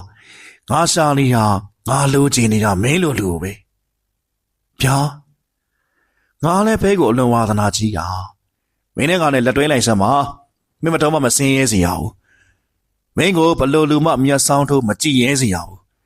မင်းနဲ့ကပေါင်းလိုက်ရင်တို့အချမ်းသာဆုံးလူစင်းမှာကျိနေပါပြီဘယ်နဲ့လဲငါလူကျွန်တော်စဉ်းစားပါမယ်အန်ကယ်ကောင်းပြီအခုပဲသွားမလဲအိမ်ကိုပြန်လိုက်ပါဦးမယ်ဥမတိုင်းကဘဲတစ်ခုကိုနှိပ်လိုက်တဲ့လူတယောက်ဝင်လာတယ်အယိုသေးပေးလိတယ်ထုံးဝဲအမိတ်ရှိပါဆရာကြီးမောင်လက်ပွားကိုသူ့မိတီကားနဲ့လိုက်ပို့လိုက်ပြီးရင်သူသွားခြင်းအရက်ကိုမင်းလိုက်ပို့ပေးဟုတ်ကဲ့ပါဆရာကြီးမောင်လက်ပွားရော့ဒါလေးငါလူသုံးဖို့ဆွဲဖို့ဥမတိုင်းကငွေစက်ကူအုပ်ကြီးတအုပ်သူ့ကိုလှမ်းပေးတယ်မယူပြရစေနဲ့အန်ကယ်ဘာဖြစ်လို့လဲကျွန်တော်ပြန်စားနိုင်မှာမဟုတ်ဘူးခမညာဩမင်းကိုပြန်ဆက်ဖို့ကြီးတာမဟုတ်ဘူးသုံးကျင်တယ်လို့သုံးဖို့ဦးကအကျိုးပေးလိုက်တာအဲ့ဒီချိန်ကစပြီးအဖေမရှိအမေမရှိနှမလေးတယောက်လဲအားကိုလို့မရကိုကလည်းတိတ်ခါရှိမဆောက်ရှောက်နိုင်တဲ့လက်ပွားနောက်ဆုံးတထေးလောက်ကစားသမားဝါသနာကြီးဥပချန်ရဲ့အရေးအာဝါသအောက်ကိုခုံလုံးရောက်ရှိသွားခင်ရတယ်ဥပတိုင်းကသူ့ကိုလိုလေသေးမရှိကြည့်ရှုတယ်ဒူဘိုင်ကျရဟိုတယ်မှာကြိုက်တယ်လို့စားဝင်ပြူတယ်ဒူဘိုင်တိုင်းခုံကန်တွေမှာကြိုက်တယ်လို့နေထိုင်ပျော်ဝါဝင်ပြူတယ်လက်ပွားလုံးရတဲ့လောက်ကတခါတရံဖဲတိုင်ကန်သူတခါတရံလက်တန်းလက်ထိတ်ထိုးသားဖြင့်ဥပတိုင်းတို့လိုပတ်စံဝါလာတထေးလူကုန်တန်တွေကရက်ချင်းနဲ့လှုပ်ဝက်ဖဲကစားကြတယ်ကိုမီရိုက်တယ်ရှိုးခုတ်တယ်ကိုမီနဲ့ရှိုးကထေးကြီးတယ်ပတ်စံရှိသူတွေချင်းဝိုင်းဖို့ငွေပုံကြီးတွေဖွေးနေတယ်ကုံသားတို့ကဖုန်းဆက်လိုက်တာနဲ့ကားနဲ့ချက်ချင်းဝေလာပို့ကြတယ်အလင်းတော့ကတထေးဥပတိုင်းဖဲကစားကျွမ်းကျင်သူ2ဦးရှိခဲ့ပါတယ်သူတို့မိကကြောက်စိမ့်နဲ့မဟူရ2ဦးစလုံးဖဲကစားကျင်လေပါတယ်တိုးတော့သူတို့ကလိုအပ်ရင်ဖဲကိုလိန်ရိုက်ချက်ချင်းလိန်ရိုက်မှမသိအောင်ဖဲတော့တဲ့ကိုချက်ချင်းလက်သေးနဲ့အချပေးပြီးကစားတယ်လက်ပွားရောက်လာတော့ကြောက်စိမ့်နဲ့မဟူရကအခုဖြစ်သွားခင်ရတယ်လက်ပွားကဖဲကျဲကိုတီးလိုက်တာနဲ့ဘာပွင့်ဆိုတာနတ်မျက်စိမြင်တယ်လို့တန်းသေးသူရှိုးခွင့်သူကအဲ့ဒီဖဲနဲ့မျက်စိမြင်တယ်လို့မျိုးနဲ့လောင်းကြီးကိုတင်ရရကပြိုင်ဘက်ကစားပတ်တွေဝက်ဝက်ကွယ်ထိကြရတယ်ကိုမီကစားရင်လည်းကစားပတ်တွေအံ့ဩသွားရအောင်ဖဲကလပန်ကိုပညာအမျိုးမျိုးတတန်မျိုးမျိုးပြပြီးလှုပ်ပြရကအားလုံးအံ့ဩကြရတယ်ဘယ်သူတွေဘယ်လိုထောင်းနဲ့နှစ်ကြောင်းပေးပြီးတော့ခွင်ချက်ဖြူရင်ကြံစီလက်ပွားတို့ကကိုရှိဖဲ3ချက်ရောက်တာနဲ့ဘာပွင့်ဘာကနန်းဘဏပေါက်ဆိုတာသိနေတယ်တိုင်းကတိုးတင်တိုးလို့စိန်ကောင်းရင်ကိုကနန်းသေးနေမှန်သိရင်ရှူထားတယ်ကိုကနန်းကြီးမှန်သိနေပြီသူ့ရဲ့ဘဏပွင့်ဆိုတာသိရင်တိုက်ရှင်ရင်တိုက်ပါရင်ကားရှင်ရင်ကားမထက်မရရှိရင်မရမထက်လို့စိန်ခေါ်ပြီးအပိုင်ရိုက်တယ်ရိုက်တိုင်းရတယ်ရောက်ရည်လဲတထေးကြီးဥပချန်တပွဲပြီးတပွဲချမ်းသာတယ်နိုင်ပိုင်းနဲ့350တီယာဝင်ခဲ့ရကလက်ပွားငဆိုင်ကိုတားတပဲ့ရင်လို့ဖူးဖူးမှုတ်ထားတယ်အခုလက်ပွားငဆိုင်ကိုချင်းတထေးသားလိုကြောက်နေအောင်နေတယ်ရွှေဆွဲကြိုးစိတ်လက်စွပ်ဟန်ချင်းအကောင်းစားနိုင်နဲ့ငွေကိုရေလိုသုံးပြီးပြန်နေအောင်နေတယ်ကားသူကားဖို့ရှိတယ်အသင်းပြင်ပြီးအစားအစာကိုမိမကျောင်းလေးတွေကအနီးမှာရက်ခတ်ပြီးပြုစုထားတယ်ဥပချန်မွေးထားတဲ့ဝိုင်းရင်တပည့်လူမိုက်တွေလက်ပွားကိုမျက်စောင်းမထိုးရဲလက်ပွားနေမကောင်းရင်ဥပချန်ကစပြာရခတ်နေလက်ပွားလေးသူ့ကိုယ်သူအံ့ဩနေတယ်လူလားမြောက်တဲ့ချိန်ကစပြီးသူ့ဖဲကစားခြင်းနဲ့ ဖဲချက်တွေကိုကြည့်ပြီးဘာကနန်းလို့မလန်ပဲပြောနိုင်သည်ကိုအံ့ဩတယ်ပါရမီထိုးကြုံလို့လာမသိကစားတိုင်းနိုင်နေအမေတို့ပြောသလိုသူဖဲသမားအတိပတိသေးပြီးဝင်စားရောလားညာရီရောင်ဝင်လဲဖဲချက်ဖဲပွင့်နဲ့ငွေပုံကြီးတွေကိုပဲအိမ်မက်မက်တယ်လို့မြင်မှတ်နေတယ်အလကားနေရင်ဖဲချက်တွေကိုလက်ညှိုးလက်တန်းလက်ကလေးနဲ့ပိုတီပါများနေရောတောင်ကနန်းဘာလဲဆိုတာကိုလည်းတက်အပ်သေးချပြောနိုင်လာတယ်ပြီးတော့နှုတ်စီးတယ်ခေါ်ရဲပွင့်လာတယ်သူ့ကိုဖဲလိန်ရိုက်တယ်ထင်မှတ်ပြီးတော့ပြိုင်ဘက်တွေကလူမိုက်တွေခေါ်လာပြီးချက်တယ်ရှူးရင်ကြိုက်တယ်လို့လှုပ်ကြသူကအပြုံးမပြတ်ဂယုမဆိုင်အချိန်တိုင်းရဲ့တထင်းဥပချမ်းရင်ငွေပုံကြီးကိုတရင်အိတ်နဲ့ထည့်ပြီးအတူပြန်လေးရှိတယ်ပတ်စံဒီအရန်ရလာတော့ငယ်ရွယ်စေတုန်းကလို့အမေတို့သူ့ကိုရဖို့သားစုပန်ခဲ့ရာဒေသရွှေချောင်းပင်ကိုတိတ်မရောက်ဖြစ်ခဲ့အလုံးနဲ့ဝင်ပြီးတယ်လို့ရှိနေပြီဖြစ်ပါတယ်သူငယ်ငယ်ចောင်းသားဘဝအမေတို့အဖေတို့နဲ့တူတနေ့ရင်တစ်ချိန်ရွှေချောင်းပင်အဖိုးရုပ်ကဆိုးရှိရာကိုသွားခဲ့ရဘူးလေအမေတို့ကရွှေချောင်းပင်အဖိုးရုပ်ကဆိုးကြီးကိုရိုးရိုးသေးသေးကုသိုလ်ဒါနပြုပြီးမြစ်တာပို့ခဲ့တယ်ကြီးလာလို့ဖဲသမားဘဝထိမ့်မနိုင်သိမ့်မနိုင်ဖြစ်လာတော့အဖေကသူတို့သူ့ကိုရဖို့သားစုပန်ခဲ့စဉ်ကာလမှာမြင်ခဲ့ကြုံခဲ့ရတဲ့လူသေးကောင်လက်ပွားလူကြီးကြောင့်ပြန်ပြောပြသည်ကိုပုံမြင်တို့ကြားသိခဲ့ရတယ်လက်ပွားပါလာပုံကတော့သူတို့မြင်ခဲ့ရတဲ့လူသေးကောင်လက်ပွားတိုင်းလို့ဆိုခဲ့တယ်ဖဲရိုက်ထူးချပုံကတော့အဲ့ဒီလူသေးကောင်လက်ပွားကိုနိုင်မှာဖဲသမားဖြစ်နေလို့လားအဖိုးရှင်ကြောင့်မင်းရုပ်ကစိုးကြီးကသားစုတောင်းစဉ်ပေးစရာမရှိထဲစရာမရှိ၍ရှိတာထဲလိုက်ပေးလိုက်သလားလို့အမေတို့အဖေတို့ဝေဖန်ကြောင်းဒီကိုသူကြားဘူးတယ်တခါစဉ်းစားတယ်အမေတို့အဖေတို့တွေးတယ်လို့ငါဖဲသမားလူဝင်စားများလားဟိုးမကြနိုင်ပါဘူးကိုဘဝကံအကျိုးပင်းလေးကိုလူဖြစ်ခဲ့ရတဲ့ဥစ္စာကံတွေးချသမျှအတိုင်းဘဝစကုံပေါ်ကနေကြရတာပဲကံတွေးကုန်ရင်တစ်မျိုးတစ်ဖုံပြောင်းချင်ပြောင်းသွားမှာပဲလို့ကံကိုယုံပြီးစုမုံကိုနင်းနေခင်းလိုက်တဲ့အချိန်အဲ့ဒီမှာမွေးကြည့်ပြူနဲ့လက်ပွားသွားဆုံခဲ့ရတယ်မွေးကြည့်ပြူကအစားသောက်ဆိုင်ကြီးတစ်ခုကနေဖြော်ပြရေးတေးတန်ရှိတအုပ်ဖြစ်တဲ့ချောမောလာပနူရနေသူလေးဖြစ်တယ်တချင်းစုအလွန်ကောင်းတဲ့အင်္ဂလိပ်တချင်းမြန်မာကစ်ပေါ်တေးသေးချင်းမှသည်ကိုရီးယားရုပ်ရှင်တချင်းမှာကျွမ်းကျင်စွာသိဆိုဖြော်ပြနိုင်သူဖြစ်တော့သူမတချင်းစုမိန်ညာကိုကြိုတင်ဘိုကင်ထောက်ပြီးတော့ရိညာစားသောက်ဆိုင်ကြီးမှာကလထိုင်စပွဲလူပြည့်နေပြီးသားဖြစ်ပါတယ်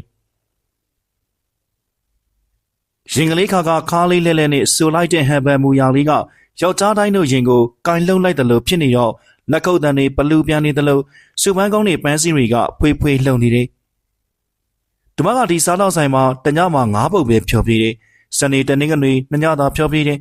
လဘသူမရဲ့တချင်းဆူဟန်နဲ့အတန်ကိုဆွဲမှတ်သွားခဲ့ပါတယ်ဆွဲမှတ်ခဲ့တဲ့နေ့အမြပန်းကုန်းတွေကိုခဏခဏအဆူချလိုက်မိတယ်ပန်းကုန်းတကုန်းကို1000ရှိတယ်9000ရှိပါတယ်လက်ပွားက9000တန်ပန်းကုန်းတရက်ကို9ကုန်းစုချင်းမြင့်ရကောင်သူ့ကိုတခြားသောပန်းကုန်းစုချင်းမြင့်သူတွေဖြုံခါတုံခါသွားကြတယ်ကိုယ်တိုင်ပန်းကုန်းချင်းမြင့်လိုက်ရတိုင်းသူမရဲ့ပြုံးကိုအနီးကပ်မြင်လိုက်ရတိုင်းအကျဉ်းသာကင်းမဲ့တဲ့လက်ပွားရဲ့ရင်ကတိမ့်တိတ်ဖူသွားလေတယ်လှိုက်လဲဝေစာဖြစ်သွားခဲ့ရတယ်လူတိုင်းကသူ့ကိုတထေးသားလို့ထင်ကြတယ်တရက်ကို2သိန်းခွဲ2ရက်ဆက်တိုက်ချီးမြင့်ပန်းကုန်းစွတ်တယ်သူဒီနေရာမှာမရှိနှစ်ပတ်မြောက်ပန်းကုန်းစုချင်းမြင့်ပြီးသွားပြီးနောက်ပိုင်းသူနဲ့မွေးကြည့်ပြူတို့ရင်းနှီးသွားခဲ့တယ်မွေးကြည့်ပြူရဲ့ဘဝကိုဒီမှာလက်ပွားသိခဲ့ရတယ်မွေးကြည့်ပြူမှာမောင်နှမ4ယောက်ရှိတယ်အဖေနဲ့မေမရှိတော့စောစည်းစွာကွယ်လွန်သွားခဲ့ကြပြီဖြစ်ပါတယ်ဒီမရဲ့အောက်မောင်နှမ3ယောက်ရဲ့ပညာရေးစားဝတ်နေရေးဘဝကိုဒီမကဦးဆောင်ပြီးရိုးသားစွာရှာဖွေလောက်ကင်ကျွေးမွေးခဲ့ရပါတယ်အဲ့ဒီအသက်မွေးဝမ်းကြောင်းလုပ်ငန်းကတချင်းဆိုတဲ့အလုပ်တပတ်မှလေးရဲ့နာမည်ကြီးစားသောက်ဆိုင်ဆိုင်မှာပုံမှန်ဆိုရည်ကြံ3ရက်ကဖယားကိစ္စတရားကိစ္စအိမ်မကိစ္စနဲ့တူမိသားစုပျော်ရွှင်ချမ်းမြေ့ရေးကိုတတ်မှတ်လောက်ကင်ဆောင်ရတဲ့လဘမွေးကြည့်ပြူရဲ့မိသားစုဘဝကိုတည်သွားပြီးမွေးကြည့်ပြူကိုလွန်စွာတနာကျင်နာခဲ့ရတယ်ရိကစားပြီးကျင်နာချင်းနဲ့ချစ်ခင်ခဲ့ရမှအချိန်မကြာခင်ကာလအတွင်းချစ်သူများဘဝကိုရောက်ရှိသွားခဲ့ရပါတယ်ချင်းရပါသောမွေးကအလုတ်ပေါ်တစ္ဆာရှိတယ်မိမိတချင်းဆိုကောင်းရဲ့နေချိုက်စွာစူးချချီးမြှင့်ကြသည်ကိုလေးစားစွာခံယူတယ်။သို့တော်ဒီမိန်ကလေးငွေပုံပေးပြီးခေါ်ရင်ရလိမ့်မယ်လို့သွားမဆန်းပါနဲ့။ရွှေပုံပေးလည်းမလိုက်။အဲဒီလိုမျိုးမိမိရဲ့ဘဝကိုထိမ့်သိမ်းနိုင်စွမ်းရှိသူဖြစ်လို့လေလက်ပွားသူမကိုပိုပြီးအချစ်ခင်လေးစားရတယ်။သူ့ကိုဘာလုပ်ငန်းလုပ်တယ်လဲလို့မွေးကြည့်ပြူမေးခဲ့ပါတယ်။လက်ပွားကစားတောင်းဆိုင်တစ်ခုကိုဖွင့်ထားတယ်လို့ဆိုခဲ့တယ်။အဲဒီတုန်းကမွေးကြည့်ပြူကသူ့မျက်နှာကိုကြည့်ပြီးပြုံးခဲ့တယ်။လက်ပွားရင်တစ်ခုလုံးတုံတယ်လို့ဖြစ်သွားတယ်။မလုံးတစ်လုံးဖြစ်သွားတယ်။တို့ပေသည်မင်းကောင်းကောင်းနဲ့နေပြလိုက်ပါတယ်။သူစားတော့ဆိုင်ကိုလာရောက်ဧည့်ခံပေးပါလို့မဖိတ်ခေါ်ခဲ့။အကြောင်းပြချက်ကတော့စားတော့သူတွေဇယိုက်နဲ့ကျန်းတယ်လို့ပြောခဲ့ပါတယ်။လက်ပွားသူမကိုအလွန်ကိုချစ်မြတ်နိုးခဲ့ပါတယ် သူကြီးစားဖဲသမားမှန်တနေ့တည်သွားရင်မွေးကြည့်ပြူကသူ့ကိုစွန့်ခွာသွားမှသူအယမ်းစိုးရိမ်နေအဲ့လိုနဲ့ရသမျှငွေကြေးကိုအရင်တုန်းကလိုထင်တိုင်းမသုံးပဲသိမ်းနေတယ်အရင်ကြီးစွာပေးခဲ့ရတဲ့ဘဝချွေးနှင်းစာအဖြစ်စုဆောင်းပြီးကွန်ပျူတာဆိုင်တစ်ခုထူထောင်ထားလိုက်တယ်ဘလို့မင်းအင်ဂျင်နီယာဟန်ကောင်းကောင်းနဲ့တရုတ်ဆောင်တနေ့သူကြီးစားဖဲကစားသမားမှန်တိသွားခဲ့လေရော်တယ်အဲ့ဒီတော့ကချင်းရပါတော့မွေးကြည့်ပြူကသူ့ရင်ခွင်မှာရှိုက်ပြီးငိုကြွေးခဲ့ရပါတယ်အကိုရဲ့အကိုကရှိစကားနဲ့ပြောရရင်အတောင်20ဝန်းမင်းယောက်ျားပါမြမလိုအားနေတဲ့မိမသားတော်မှမိသားစုကိုကောင်းရောင်းကောင်းဝယ်လောက်ကင်ရှာပွေကျွေးမိနိုင်သည်အကိုကခွန်အားနဲ့ယောက်ျားပါတမအာစီဝါထွေးနေစာနဲ့ရိုးရိုးသားသားလောက်ကင်စားတော်ပြီးအချစ်ကိုဘဝကိုဂုံသိက္ခာရှိအောင်လောက်အောင်နေစမ်းပါဘသူမှဖဲသမားမရဖဲသမားချစ်သူဖဲသမားဖေဖဲသမားမေဖဲသမားအရက်သမားသားသမီးအဖြစ်အခေါ်အမြင်မခံချင်ပါဘူးအကိုရဲ့ဒီမှာအကိုရဲ့ဇာတိဘဝရုပ်အမှန်ကိုသိသွားလို့အကိုမုံတီရွှန်ရှာသွားပြီလားယင်မုံတော့မမုံပါဘူးကိုဒါပေမဲ့ဒီလိုညင်မဲစွန့်ပင်နေတဲ့ဘဝနဲ့တော့ရေရှည်လက်တွဲလို့မဖြစ်နိုင်ဘူးပေါ့ဒါဆိုအကိုဒီကြေးစားဖဲသမားလောင်းကစားလို့ကိုလုံးဝဆွန့်လွတ်လိုက်တော့မယ်ဆိုရင်ရောအကိုတကယ်ပြောနေရလားတကယ်ပြောတော့ပါမွေးရဲ့ဟိုးမွေးဝမ်းသာလိုက်ကြအကိုမှအဲ့ဒီလိုယုံကြည်ချက်ခံယူချက်ရှိရင်မွေးအယံဝမ်းသာတာပဲအကိုရဲ့လူကငွေကြီးတနဥစ္စာအတိကချမ်းသာဖို့အရေးမကြီးပါဘူးတီလာတမာတီနဲ့ဂုံသိက္ခာရှိနေဖို့အရေးကြီးပါတယ်ပတ်စံနေရမ်းချမ်းသာပြီးကိုကျင့်တရားမကောင်းရင်ဒီလိုလူမျိုးတည်ပြီးရင်ဘဝကူကောင်းအောင်မလာရင်စင်းရဲခြင်းစင်းရဲပါစေအကျင့်တီလာဖြူစင်သူမျိုးပဲညီမလေးစားတယ်တန်ဖိုးထားတယ်အလုံးမရှိရင်ညီမအကိုကိုရှာထွေးပါမယ်အကျင့်တီလာဖြူစင်တန်ရှင်းအောင်နေပါကိုရဲ့နော်စိတ်ချပါညီမရဲ့နတ်ဖျားစားပြီးကြေးစားဖဲသမားလက်ပွားငဆိုင်ခေါကိုချစ်လွန်းဆိုင်ကနေလူရိုးလူကောင်းလေးကိုချစ်လွန်းဆိုင်ဘဝရောက်လာအောင်အကိုစူးစမ်းပြပြင်ပါမယ်အချစ်ကလေးယုံနော်ယုံလိုက်မယ်နော်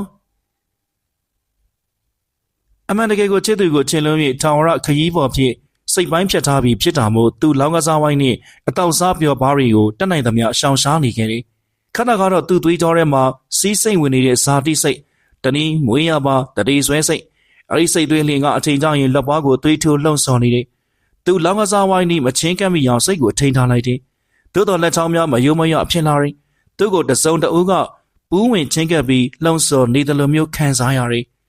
သူထိုင်လိုက်ထားလိုက်ကနာမငိမ့်သူ့လက်ချောင်းဆယ်ချောင်းအပြင်အပိုလက်ပွားဆယ်ချောင်းမှာစူးကျင်တယ်လို့ရားတယ်လို့ဖြစ်နေတယ်မနေနိုင်တဲ့ဆုံးဖဲတို့ကိုလှမ်းယူပြီးကလပန်ချိန်ထိုးနေလိုက်တယ်ပြီးတော့ကနန်းနဲ့အပွင့်တင်ဂီတာတွေကိုလက်နဲ့ဆန်းရင်စိမ့်အာယုံနဲ့အပွင့်တံတန်တွေကိုရင်ယူပြီးတော့လှန်ကြည့်နေမိတယ်ဒါနဲ့သူစိတ်အာယုံကိုမတိမမြင်ရသူတအူးကလောင်ကစားဝိုင်းနေရှိရာကိုဆွဲခေါ်နေတယ်လို့မျိုးတွန်းပုတ်နေတယ်လို့မျိုးသုံးရက်တိုင်တိုင်ခံစားရတယ်သူအပြင်ကိုတိတ်မထွက်ဖြစ်ပေါင်းသိမ်းလောက်ကင်နေရသူတွေကိုရှောင်တယ်လို့လုံနေတော့လုံပေါ်ကင်ဘက်တွေကပင်သူ့ကိုမတင်ကားတယ်လို့မျိုးမေးမြန်းဆူဆန်းလာခဲ့ကြတယ်လက်ပွားကစားဝိုင်းကိုဘာလို့မလာလဲစိတ်မပါတော့ဘူးချင်းညိုဘာလဲစူဆောင်းမိသွားပြီမလို့လားမဟုတ်ပါဘူးကွာဒါဖြင့်ဘာဖြစ်လို့ရှောင်ချင်းလုံနေရတာလဲကိုလူရဲ့ဒီလောက်ကိုစိတ်ကုန်လာတယ်လို့ရှိလို့ညက်စွာဖေဟာမင်းလို့ဖဲကဝိဖဲနဲ့မျက်စိပိုင်ရှင်လူတိုင်းရအတာတိုင်းဖြစ်နေတာကိုစိတ်ကုန်လို့တယ်ဟုတ်လားဒါဖြင့်မင်းဖုန်းကြီးဝစ်တော်မှာလားသူဘာမှပြန်မပြောချင်းညုံငမဲတီအောင်တန်းစိန်စောင့်ရဥပကျန်းရဲ့ငယ်မွေးချံပေါက်လက်သက်မွေးလက်မရွတ်လူမိုက်တွေကလက်ပွားငဆိုင်ကိုမတင်ကားသလိုကြည့်ပြီးရီးကြတော့တယ်အောင်တန်းစိန်ကတော့သူ့ကိုကျင်းနာတနာသလိုကြည့်နေငေးဆိုင်ကြည့်နေရှာတယ်လက်ပွားဘာလဲငမေအခုငါပြောချင်တဲ့စကားကငါတို့ဘဝနဲ့တော့မတန်ဘူးပေါ့ကွာနမူနာပြောချင်လို့ပါဗုဒ္ဓဘုရားရှင်ကသူ့သားတော်ယာဟုလာကိုစုံမတယ်ကွာချစ်သားယာဟုလာတဲ့မပြောခင်စဉ်းစားပြီးမှပြောပြီးရင်ပြန်စဉ်းစားတဲ့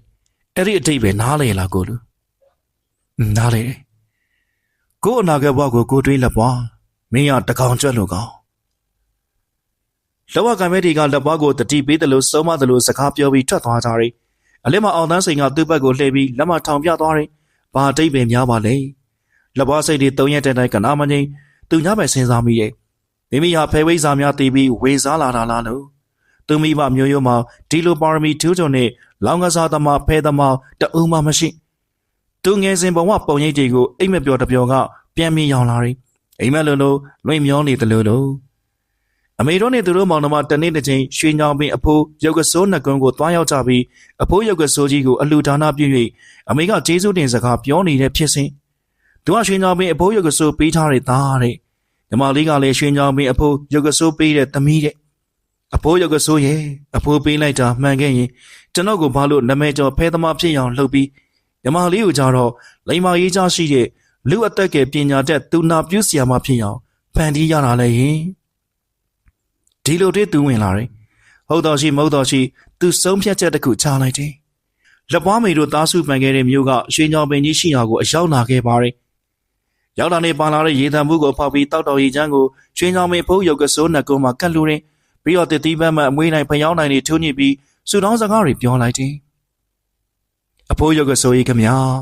သားတော်ကြီးကိုလူလောကသို့ပြန်ဝေစားအောင်အကျိုးဆောင်သည်ဟာကျေးဇူးတင်ပါတယ်အဖိုးဒါမဲ့ဖိုးရဲ့ကျွန်တော်ဟာဖျားမကြိုက်နှမကြိုက်လူအများမကြိုက်မနစ်တဲ့ကြီးစားဖဲသမားဘဝနဲ့လူလောကမှာရှင်သန်ခဲ့ရပါတယ်ကျွန်တော်ဒီဘဝကိုမုံတီးယွန်ရှာနေပါပြီအဖိုးကျွန်တော်မိမနာပါကျွန်တော်ဖဲသမားဘဝနဲ့ပြည့်စည်ပြီးပြစ်ဒဏ်ခံရတဲ့ဘဝရောက်သွားလို့ရင်စုကြည်ကွယ်တည်ပွဲဝင်ခဲ့ရတယ်ကျွန်တော်ချစ်တဲ့ညီမလေးလည်းဖဲသမားကိုရဲ့ညီမဘဝနဲ့မျက်နှာမပြရဲလို့ကျွန်တော်ဥပိ္ပခါပြုပြီးဝင်းရရက်မှာအထီးကျန်နေခဲ့ရတယ်ကျွန်တော်မှအခုချစ်ခင်တွေ့တာရမယ့်ချစ်သူဇနီးလောင်ရှိပါပြီအဖိုးမိုက်ပြေအားလုံးကဝါချပြီးအမိတ်ကျေးဇူးအဖေကျေးဇူးနဲ့ချစ်သူရဲ့ကျေးဇူးကိုကောင်းမွန်စွာပေးဆပ်လို့အထီးကျန်ညီမလေးကိုပြန်လဲစောက်ရှောက်ခြင်းပါရဲ့အဖိုးရဲ့အကယ်၍များသားတော်ကြီးဟာအမေတို့ရဲ့မဖြစ်မနေဆူတောင်းကြောင့်မလွဲမကင်းတာလို့အဖိုးထည့်ပေးလိုက်သည့်လုံဝင်စားဖဲသမားဖြစ်နေရင်လေသားတော်ကြီးတို့ကိုငဲ့ညာတနာပြီးဒုစရိုက်သမားလူဝင်စားစိတ်ကိုပယ်ဖြောက်ရှင်းလင်းပြန်သိမ်းပြီးမိဘကျေးဇူးလူလောကဝင်းကျင်ကျေးဇူးကိုတုံ့ပြန်သိရှိနားလေအကျိုးပြုမဲ့သားကောင်းလူကောင်းတယောက်ပြန်ဖြစ်အောင်ကူညီကယ်မပါအဖိုးခမညာဟာအမလေးသူနောက်ကိုလန်ကြတယ်လို့မျိုးဖြစ်သွားတယ်နောက်ကနေသူ့ကြောကောင်းနဲ့စပင်ကိုလက်နဲ့ဆွဲလိုက်တယ်လို့မျိုးခံစားလိုက်ရတယ်လှည့်ကြည့်လိုက်တော့ဘသူမှမရှိသို့တော့သူ့နောက်ကိုရိမ်ပါတယ်လို့မျိုးခံစားလိုက်ရတယ်အဲ့လိုနဲ့ဟန်ချက်ကိုပြန်ထိန်ပြီးရှေ့ကိုလှမ်းလိုက်တဲ့အခါရှေ့ကိုတွန်းလို့လိုက်တယ်လို့မျိုးခံစားရပြန်နေထူကြလာသည်လားကြက်သိန်းနေဖြန်းကနေထသွားရတယ်ခေါင်းနှပန်းနေကြီးသွားတယ်တခုတော့ထူကြတယ်သူရင်တခုလုံးကဒီကိုလာခဲ့တုန်းကလို့မလေးပင်တော့ရှင်နဲ့ပေါ့ပါနေတယ်တောကကင်းစင်တယ်လို့ခံစားလိုက်ရတယ်လက်ပွားရှိရှုပြီးလှမ်းလိုက်ပါတယ်လှမ်းလိုက်တဲ့ခြေလမ်းတိုင်းပေါ့ပါတွက်လှမ်းနေတယ်ပျော်ရွှင်ချမ်းမြေ့တယ်လို့ရှိနေတယ်ဓမိစုတောင်းနေပြေရောသလားအဖိုးရဲ့သားရဲ့စုတောင်းကိုဖြည့်ဆည်းပေးပါဒါသားကြီးရဲ့အမှန်သောတစ္ဆာစကားနဲ့ရှိဘဝခရီးယုံကြည်ချက်ပါအဖိုးစုတောင်းပြင်းမပြေတော့မသိဥပကျန်းရင်ကခေါ်၍ဆိုတာကြောင့်သူဆိုင်ထံကိုရောက်ခဲ့တယ်လက်ပွားငါတို့အကြီးတစ်ခုရှိတယ်ဘလို့ကြီးလဲဆရာကြီးမန္တလေးကကြောက်တထိတ်တူနဲ့သူကုန်းကိုကစားကြမှာအဲ့ဒီတထိတ်နဲ့မေရစန်တရာဘာညောနေ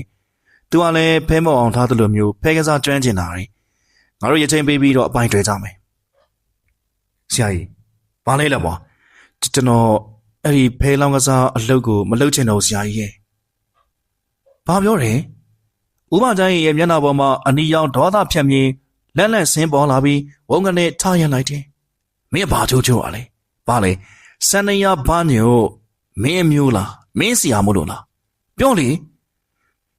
သူနဲ့ဘာမှမတော်ဆက်ပါဘူးကျွန်တော်ဒီအလုပ်မျိုးကိုဆွန့်လွတ်ချင်လို့ပါ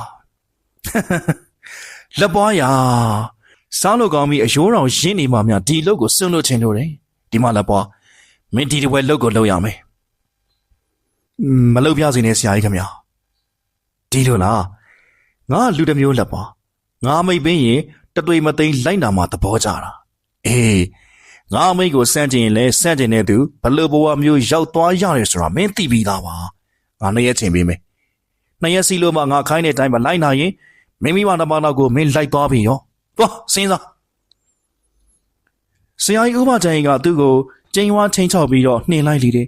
သူငမဲကြီးအောင်တန်းစိတ်နဲ့ချင်းညိုတို့ရဲ့အကြည့်ရှိကခြေလမ်းမခိုင်တခိုင်နဲ့ထွက်လာခင်လိုက်ခြင်းအပြင်ကိုလုံးဝမထက် ဘုရားရှင်ရှေ့မှထိုင်ပြီးဘုရားရှင်ကိုရောမြတ်ကြီးထံမှဘဝတိတ်ကိုကောင်းမွန်စွာကူးပြောင်းရပါလို့ဤဟုလက်အုပ်ကြီးရှိခွန်းရင်အချိန်ချင်းဆုတောင်းနေမိတယ်။ညဘက်ကိုရောက်တော့သူချင်းရသူရဲ့မျက်နှာကျေးဇူးရှင်မိဘနှစ်ပါးရဲ့မျက်နှာကိုလည်းမြင်အောင်တွေးဆပြီးမိကနေအိပ်ပျော်သွားခဲ့ပါရင်ဟဲ့အောင်ငါပါလက်ပါဟဲ့အောင်သူကြည့်လိုက်တော့အသားဖြူဖြူနဲ့လူကြီးတူသူ့ကိုစိုက်ကြည့်နေတယ်ဒီလူကြီးကိုသူမသိအဖေလည်းမဟုတ်ခင်ဗျားဘာလုပ်လဲဟင်မင်းကလာနှုတ်ဆက်တာကွာဟာခင်ဗျားကျွန်တော်မသိပါဘူးငါနာမည်ကလည်းလက်ပွားတယ်ဗျာခင်ဗျားနာမည်လက်ပွားဟုတ်လားအေးဟုတ်တယ်ဒီမှာကြည့်လက်ပွားငါဆိုင်မြင်လိုက်ရသည်ကသူ့ရှိကလူပြူကြီးကသူ့လိုပဲလက်ပွားအစုံနှစ်ခုနဲ့ပါတကားမင်းကဒုက္ခပေးရတယ်လို့ဖြစ်နေတာဝမ်းနေပါတယ်မောင်ဆိုင်မင်းနေစဉ်ပိုးသားတဲ့မြစ်တာကုသိုလ်ဌာနကြောင့်မင်းရင်ထဲမှာငါနေလို့မရတော့ပါဘူးငါလည်းဘွားအောင်ကလူပါပဲမင်းရဲ့ကုသိုလ်အဖို့ပါကအမြပေးဝေးတာကိုငါခံစားနားလည်ခင်ရပါပြီငါမင်းကိုယ်ရထွက်သွားတော့မယ်ငါလည်းမင်းကိုကျေးဇူးတင်ပါတယ်သွားမယ်ကွာခမဘယ်ကိုသွားမှလဲငါမှအဖို့ပါတယ်ဘာတူလဲဗျာသူလက်ညှိုးညွှန်ရာကိုလက်ပွားငဆိုင်လှည့်ကြည့်လိုက်တော့အဖိုးကိုတူပိတ်ဖြူစင်ကြယ်ဝင်းနဲ့အဖိုးကလက်ပွားငဆိုင်ကိုပြုံးပြုံးကြီးစိုက်ကြည့်နေတယ်ဒီမှာပဲဦးလက်ပွားဆိုသူလူကြီးကခြာကနေသူ့အနီးကလှည့်ထွက်အဖိုးကဦးလက်ပွားပခုံးကိုဖက်ပြီးအပြင်ကိုခေါ်ထုတ်သွားသည်ကိုသူဝေဝါးဝါရေးရေးလေးမြင်လိုက်ရတယ်လက်ပွားငဆိုင်လှမ်းခေါ်တယ်ဦးလေးအဖိုးရေသူလမ်းအောင်ရင်ခလုတ်တိုက်လဲကျသွားခဲ့ပါရဲ့သူ့မျက်လုံးကိုအာယူ၍ဖွင့်ကြည့်လိုက်တော့ဖယားအိမ်မက်ပါလားထူးဆန်းတဲ့အိမ်မက်ပါလားငါမင်းကိုယ်ရတွတ်သွားတော့မယ်တဲ့သူပတင်းပေါက်တကားကိုဖွင့်လိုက်တယ်နေရောင်တော်မြင်စပြုတ်နေပါပြီအဲ့ဒီမှာအိမ်ချင်းကနေတကားခောက်တန်ကြတော့သူ့လူးနဲ့ထားလိုက်တယ်ဘသူလဲကွာအစိုးရရှိသေးတဲ့ဥစ္စာတကားဖွင့်ပါကွာဘသူလဲလို့မေးနေရလေ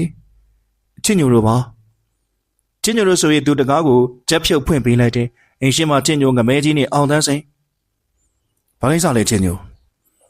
ဆရာကြီးခေါ်ခိုင်းလိုက်လို့လာခေါ်တာငါမလိုက်တော့ချင်းညိုအသိမစောခြင်းမနဲ့လက်ပွားမင်းဆရာကြီးနဲ့တွေ့ပြီးမှငရဲနဲ့နှိပ်ပံကြိုက်ရလန်းကိုသွားယောက်ျားပဲကွာလာသူတို့ကလက်မောင်းတစ်ဖက်ကိုညှပ်ပြီးကားပေါ်ကိုဆွဲတင်လိုက်ကြတယ်မတိုင်ရွာကဆရာကြီးဦးမကျန်းအိမ်ရဲ့တိုက်ရှိရာကိုရောက်ခဲ့တယ်လက်ပွားနှစ်ရက်စီပြီမင်းငါခိုင်းတဲ့အတိုင်းစန္ဒယာဘာညိုကိုရှိသမျှစီးစိမ်ပြုတ်သွားအောင်မင်းရဲ့ဖဲကစားအသက်ပညာနဲ့အရေးကိုနှော်မှလာပြောကျွန်တော်မလုပ်ပြစေနဲ့ဆရာကြီးမင်းလိုချင်တဲ့ကြိုင်စီကိုပြောပါဒါနောက်ဆုံးပွဲလို့တတ်မှတ်လိုက်ပါဆရာကြီးဦးမကျန်းကဖဲတုတ်တွေကိုသူ့ရှိမှခင်းပြပြီးငွေပုံတစ်ထက်ကြီးကိုလည်းဗတ်မောစွာခင်း၍ပြထားလိုက်တယ်သူဥစွာဖဲချက်တစ်ချက်ကိုကောက်ကန်၍ကျင်းလိုက်တယ်သူ့ကိုယ်သူလွန်စွာအံ့ဩသွားခဲ့ရတယ်ဆရာကြီးဘာတော့လက်ပွားမင်းလက်ခံပြီလားဟိုကျွန်တော်ဖဲကန်းတန်းတွေကိုအရင်လိုမမြင်ရတော့ဘူးဗျလက်ပွားမင်းကဘာချမ်းရင်ကိုအချင်းအမှတ်ပြီးတော့လိန်ညာလှည့်ပြဖို့ကြိုးစားနေတာကိုမင်းလိုဖဲမောက်အောင်တယ်လို့နတ်မျက်စိရှိတယ်လို့လူစားမျိုးကအခုချက်ချင်းဖဲပွင့်ရဲ့ကနန်းကိုမမြင်ရတော့ဘူးဆိုတာဝေးကင်းစကလေးတွေများပြောရင်ယုံချင်ယုံမယ်ငါလိုလူကိုကြိမ်တွယ်ပြောတော့လုံးဝပဲကျွန်တော်အမှန်တိုင်းပြောတာပါဆရာကြီးရေမင်းကစမ်းတင်ရဲလို့စီးပြင်ထွက်တာကိုကဲနောက်ဆုံးမေးမယ်ငါခိုင်းတဲ့တိုင်းဖြစ်အောင်လုပ်မှာလားဘလို့မှလုပ်လို့မရတော့ဘူးခမညာချင်းညိုပြားဆရာကြီးအပြည့်ရှင်းလိုက်တော့လုံးဝပြောလို့မရတော့ပါလူမိုက်ချင်းညိုကသူ့မျက်နှာကိုလက်ကင်ပွားနဲ့အုံလိုက်တယ်စိမ့်စွတ်အနံတစ်ခုကိုသူရှူရှိုက်လိုက်ရပြီးလုံးဝကိုတတိလေးမေမျောသွားခဲ့လျော်တယ်လူတွေမင်းမသိရဘူးလုံးဝမသိရဘူးသူအတန်ကြောင်းကြီးမော်ကြည့်လိုက်တယ်အဖေမျက်နှာကိုသူမြင်လိုက်ရတော့ဝမ်းသာသွားပြီးတအားအော်ခေါ်လိုက်မှအဖေမျက်နှာရုပ်ချီးပြောက်ခွင်သွားတယ်ဟောအမေကိုပြန်မြင်ရပြန်ပြီအမေကသူရှိရာကိုပြေးလာနေတယ်သူထားရင်ကြိုးစားလိုက်စဉ်အမေတန်လေးရုပ်ပျောက်သွားပြန်တယ်သူအမေနဲ့ဖေကိုပြုံးပြီးအော်ခေါ်လိုက်ပါတယ်ဒီအချိန်မှာအလွန်တနာကျင်နာဟန်ပါတဲ့အတန်တစ်ခုကိုကြားလိုက်ရတယ်သူအတန်လာရာကိုမျက်စိကိုအားယူပြီးဖွင့်ကြည့်လိုက်တယ်အဖိုးတူပိတ်ဖြူစင်ကြယ်ဝန်းနဲ့ဒါတညအိမ်မက်တုံးကမြင်မက်ခင်ရတဲ့အဖိုးကိုပါလားသူကလက်ပွားနှစ်ဘေးကိုတရွေ့ရွေ့ချင်းကပ်လာပြီးသူ့နှစ်ဖူးပေါ်ကိုလက်ဝါးကိုတင်လိုက်တယ်လက်ပွားမျက်လုံးကိုကြိုးစားဖွင့်နေ ဖွင့်လိုက်တိုင်းပြန်အိတ်ချင်တယ်လို့ဖြစ်သွားတယ်အဖိုးကျွန်တော်မသေးချင်ဘူးငါသားမသေးစေရပါဘူးဖယားတရားတန်ကမိဘဆရာကိုအာယုံပြုတာကုသိုလ်စိတ်တူစရိုက်စိတ်မွေးနေတဲ့ငါသားလုံးဝမသေးစေရဘူးကွယ်အဲ့နောက်တန်ပြောက်သွားတယ်နှစ်ဖူးဘကလက်ဝါးလေးရုပ်သွားတယ်သူလွှင့်မျောနေတယ်ခြာလပတ်လဲတယ်လို့ဖြစ်နေပါတယ်ရင်တွေကသူ့မျက်နှာဘက်ကိုတပန်းပန်းကြားနေတယ်သူ့မျက်နှာလေးတစ်ကိုယ်လုံးအေးဆက်ချမ်းပြီးတော့မျက်လုံးစုံကိုအာယူပြီးတော့ဖွင့်လိုက်တယ်လက်ပွားတရိယာပြီနော်တကယ်ချင်းဟာမင်းအောင်တန်းစိန်ဟုတ်တယ်ငါအောင်တန်းစိန်မှာထအောင်တန်းစိန်ကသူ့ကိုအထူပေးလိုက်တယ်မကြခင်ခန်းထဲအလင်းရောက်ကိုမြင်ရပြီးအားလုံးကိုသူ့သေးခွဲစွာမြင်လိုက်ရတယ်သူ့အနီးဝန်းကျင်မှာတငယ်ချင်းအောင်တန်းစိန်ပြင်ရဲယူနီဖောင်းဝင်းနဲ့ရဲဝန်ထမ်းနေအောင်တန်းစိန်ငါဘေးကိုရောက်နေရလဲမိမိတိုက်ခန်းတစ်ခုတည်းကိုရောက်နေတာသူတို့ဖဲချင်းဝိုင်းကြီးပြီးရင်ရှုံနိုင်မင်းကိုတက်ကြတော့မယ်ဟဲငါ့ကိုတက်မယ်အခုသူတို့အားလုံးကိုလက်ထိတ်ခတ်ထားပြီးပြီဟဲဘလို့တထင်းရောင်ဆောင်ဓမြပေါ်လူသက်သမားလောင်ကစားတိုင်ဥပချံအိမ်ရောသူ့တပည့်လူမိုက်တွေကိုပါအကုန်ရဲတဲ့ဖွဲ့ကလက်ပူးလက်ချက်မိသွားပြီဟာနေပါဦးဘယ်လိုလုပ်မိသွားလဲဟင်မင်းရောအောင်သက်စိမင်းရပါလဲဟင်ငါ့ကိုမင်းတငယ်ချင်းလို့သဘောထားပါလက်ပွားဒီလိုမဟုတ်ရင်လေငါ့ကိုအရေးပါတဲ့စက်ကောင်တအုပ်အဖြစ်နားလည်လိုက်ပါမင်းဘလို့ရီမန်းချမ်းတဲ့လူလဲသူတို့ဘလို့ရီမန်းချမ်းတဲ့လူလဲသူတို့ဘလို့လူစားတွေလဲဆိုတာအားလုံးတရုပ်မှန်ပေါ်လင်ကုန်ပါပြီရှင်းပြောရင်ကွာမင်းရဲ့ကိုကန်ကောင်းတယ်ကြိုင်ချအပြင်မှာမျက်ရည်လည်ရွယ်နဲ့တွေးကျင်သူနှစ်ဦးစောင့်နေတယ်တွေးလိုက်ပါဦးကွာဘသူတွေလဲဟင်သွားတာတွေးလိုက်ပါလက်ပါလုံးချိချိန်လန်းတွေကိုအာယူပြီးမြေရောက်ခန်းကလှေကတစ်တွေတိုင်းအပေါ်ကိုအားတင်းပြီးတော့တက်လိုက်တယ်မေစေးအချိန်ကပြင်းတယ်လို့ရှိပြီးငိုင်းသွားတယ်သူတို့အပေါ်အုပ်ချမ်းငယ်တစ်ခုပေါ်ခြေချမိကြတယ်ပြီးတော့ပြင်ကိုထွက်လိုက်တယ်အဲဒီမှာမျက်ရည်လည်ရွယ်နဲ့သူ့စီကိုအပြိုင်ပြေးလာသူနှစ်ဦးကိုလက်ပွားမြင်လိုက်ရတယ်တဦးကအချင်းတမလေးခင်လုံးပြန်ရွှေနောက်တဦးကရင်းနှီးမြချင်းရပါသောချစ်သူမွေးကြည့်ပြူလက်ပွားပြေးပြန်လာသူနှစ်ဦးရဲ့ပခုံးကိုလက်ပင်ညာနဲ့ပြေးဖက်ပြီးသူ့ရင်ခွင်ထဲမှာလွတ်မသွားအောင်ဖတ်ထားလိုက်တယ်တန်းစင်မြစ်တာနဲ့ထုံမိုးရစ်ပတ်နေတဲ့မျက်ရည်စက်တွေကလက်ပွားရဲ့ရင်ဘက်ပခုံးနဲ့ပါးပြင်မှာရွှဲဆူသွားခင်ရပါတယ်မိမြိုင်ထားတဲ့တောကမျက်ရည်ဘူးတွေမဟုတ်တော့အနောက်တိုင်းရည်စင်နဲ့ရောပြွန်းနေဖက်ထားတဲ့သမုတ်တရားကန်းလိုမျက်ရည်မူတွေအော်လက်ဆက်တတော့ညီမလေးနဲ့ချစ်သူမွေးကြည့်ပြီတို့ကကြောင်းနေပဲတငယ်ချင်းတွေဆိုပါလားညီမလေးရဲ့အလွမ်းဥပိ္ပခါဂုံတိတ်ခါကင်းမဲ့ရာသည်ကုံဆုံးခဲ့ပါပြီကွယ်ငွေရေဂုံတိတ်ခါနဲ့ကြားကံမှာခိုင်မြဲကြန့်ခိုင်မဲ့ဟော်ရီအချစ်ကဘာကြီးရဲ့တစ္ဆာရှိသောဝင်ရိုးများနံရိုးများအဖြစ်ကိုရီရဲ့အချစ်များအာပြုမြုပ်နှံကြပါစို့အချစ်ရဲ့ပရိသတ်များခင်ဗျာအခုတင်ဆက်ပေးခဲ့တဲ့ဇာတ်လမ်းလေးကတော့စာရေးသူမောင်ညိုမိုင်းတန်လျင်ရေးသားထားတဲ့လက်ပွားငဆိုင်ဆိုတဲ့ဇာတ်လမ်းလေးပဲဖြစ်ပါတယ်နောက်ဆက်ပေးခဲ့ကြတဲ့ပရိသတ်တဦးတယောက်ချင်းစီကိုလည်းအထူးပင်ကျေးဇူးတင်ရှိပါရစေဗျဒီဇာတ်လမ်းလေးကိုတင်ဆက်ပေးခဲ့တဲ့သူကတော့ကျွန်တော်ကိုခန့်ပဲဖြစ်ပါရစေခင်ဗျာ